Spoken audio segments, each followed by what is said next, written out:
বার্সেলোনার বিস্ময় বালক লামিন ইয়ামাল এই বছর প্রথমবারের মতো পূর্ণাঙ্গভাবে মুসলিমদের জন্য মহাপবিত্র রমজান মাসের রোজা পালন করছেন। তবে অন্য ফুটবল দলের অনেক ফুটবলার যেমন ম্যাচের দিনেও রোজা রাখেন, তিনিও কি তাই করবেন? স্প্যানিশ সংবাদ মাধ্যম দিয়ারিও এএস এর মতে এর উত্তর হলো না। ধর্মীয় কর্তৃপক্ষের বিশেষ অনুমতি নিয়ে ইয়ামাল ম্যাচের দিন রোজা থেকে অব্যাহতি পেয়েছেন, ফলে পারফরম্যান্সের ভারসাম্য রক্ষা করতে পারবেন এই তরুণ প্রতিভা। বার্সেলোনা বরাবরই রোজাদার ফুটবলারদের জন্য বিশেষ পরিকল্পনা গ্রহণ করে, এবার ইয়ামালের ক্ষেত্রেও ব্যতিক্রম হয়নি। বসুন্ধরা, উত্তরা, বনশ্রী, কুড়িল ও বাড্ডা সহ রাজধানীর বিভিন্ন স্থানে অভিজাত ও অত্যাধুনিক মানের ফ্ল্যাট কেনার এক নির্ভরযোগ্য প্রতিষ্ঠান প্লেজেন্ট প্রপার্টিজ লিমিটেড।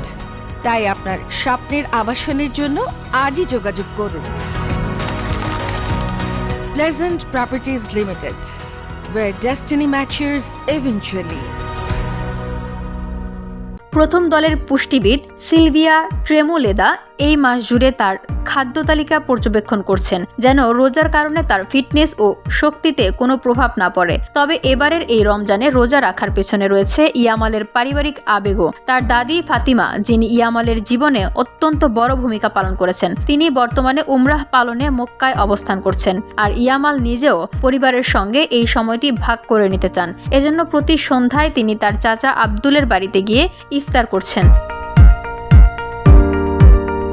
ইয়ামালের মতো অনেক ফুটবলারই ম্যাচের দিনে রোজা রাখা থেকে বিরত থাকেন, যাতে তারা শারীরিকভাবে সেরা অবস্থানে থাকতে পারেন। অতীতেও কেসিয়ের ও দেমবেলের মতো খেলোয়াড়রা একই নিয়ম অনুসরণ করেছেন।